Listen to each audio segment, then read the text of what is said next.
Namiss nyo ba? Pati yung boses na. So, syempre, hindi ko na patatagalin pa ang nag-iisang ama ng Barangay Rosario. Ang may puso at malasakit sa paglilingkod. At may pagmamahal sa bawat empleyado ng Barangay Rosario.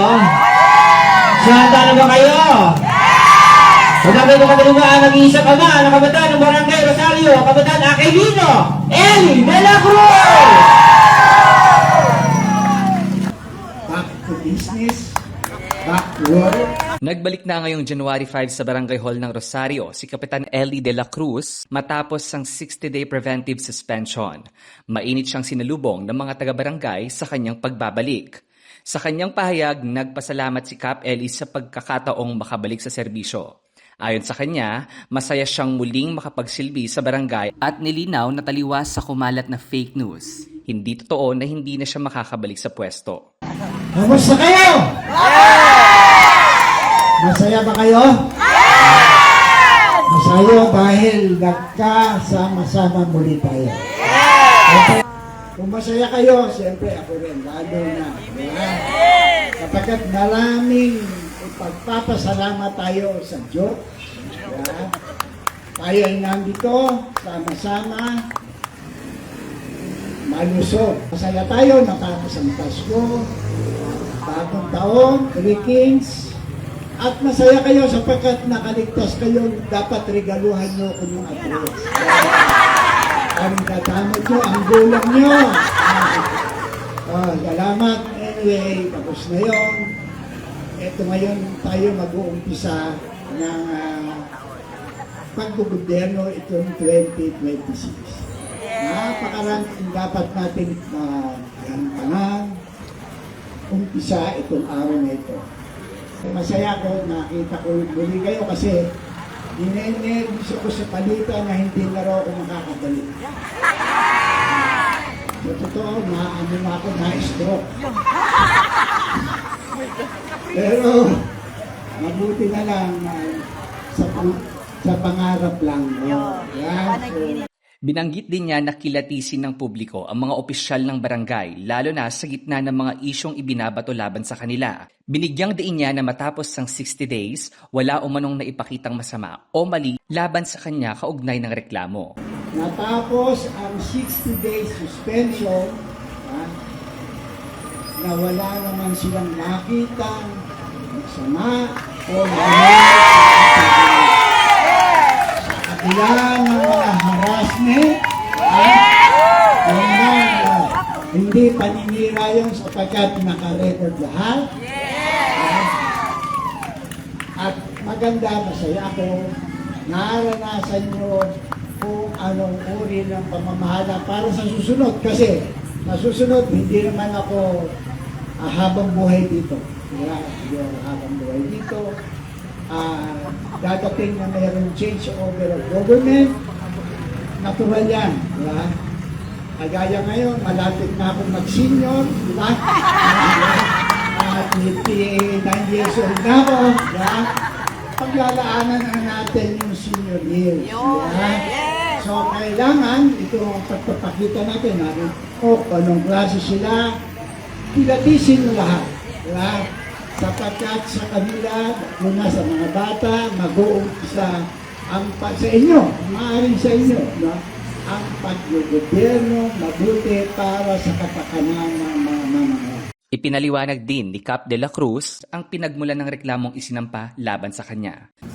Sa totoo, nung in-interview si Kagawad Annalyn, siya yung nag-file ng kaso. Alam naman okay lang yun. Karapatan ng bawat isa yan. Karapatan ng bawat isa yan. Kaya lang, ang masama, nung in-interview siya in public, social media, hindi niya alam.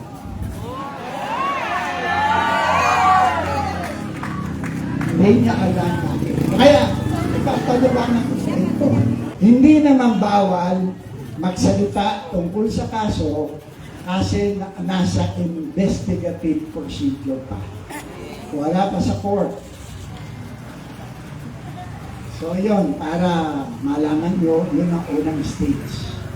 Kaya pwede kong halawin Alaw lang. Hindi ko itidepensa yung sarili ko. Hindi ko aakusahan kung sino man yung nag-akusahan. Diba? Importante, ang bawat isa na nagtrabaho para ma-attain yung SGLD ay malaman tama ba yung aming ginawa. Mali ba? Diba? Kasi kung ako may kasalanan, lahat tayo sama-sama, lahat kayo may kasalanan. Diba? Siyempre hindi kayo papayag. Payag ba kayo? Hindi payag! No! Okay. Nag-umpisa yan doon sa project ng barangay sa Catalina. Yung Catalina, port. Yun ay isang 4.6 or to 4.8 after tax 4.8 million. Ang isang buong covered port, ang normal price niyan 7 million. So ang barangay nakasave ng mahigit 2 milyon. Bakit? Tayo na nag-supervise, tayo na nag-design. Kahit wala tayong engineering department, tulog-tulog. Tayo ng lahat yun, kaya na tayo yun. At yung supervision. Ngayon, ano ang pinag-ugatan? Yung daw lupa ay hindi pag-aari ng gobyerno. Sa gobyerno yun, actually, totoo, privado yun, sa subdivision yun, pero si subdivision, i-nominate sa barangay. Kasi, nasa batas naman yun, na kinakailangan kaya na-judge tayo ng culpable violation of the Constitution na nagtayo tayo sa isang private na lugar na hindi dapat. Kaya ang unang stroke, ang unang desisyon, i-donate ng asosasyon sa barangay which is a government para magastahan. So, malinaw. I-donate sa atin. So, wala na yung culpable violation. Sa pang-akusasyon, graft and corruption. Wala namang napunta sa akin, nakasave pa nga si barangay ng mahigit 2 milyon. At, andun naman ang project. Ini-enjoy ng puroksin. Diba? Falsification of public document. Walang nag-pacify. Kung meron man, hindi ako dahil hindi naman ako yung nag-donate. Kami, tumanggap lang. Ang council, tumanggap lang. Nag-donate, in-accept. Nasa dokumento niya. So actually, yung kaso na yan, tapos na yan. Huwag kayong matakot na 1 buwan lang ako, babalik na uli sila. Sa huli, binanggit niya na ang Barangay Rosario ay kabilang sa mga top performer based sa 2024 SGLG o Seal of Good Local Governance. Patunay umano ng maayos na pamamahala at sama-samang pagtutulungan sa barangay. Nanalo pa tayo ng SGLG. Tayo ang top performer. Ang sukatan nito ay 2024, hindi itong 2 buwan lang na nakaraan.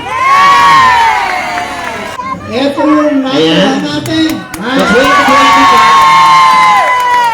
Ako si Phil Bion para sa latest ng iNews Pasig. Balitang totoo, serbisyong tunay.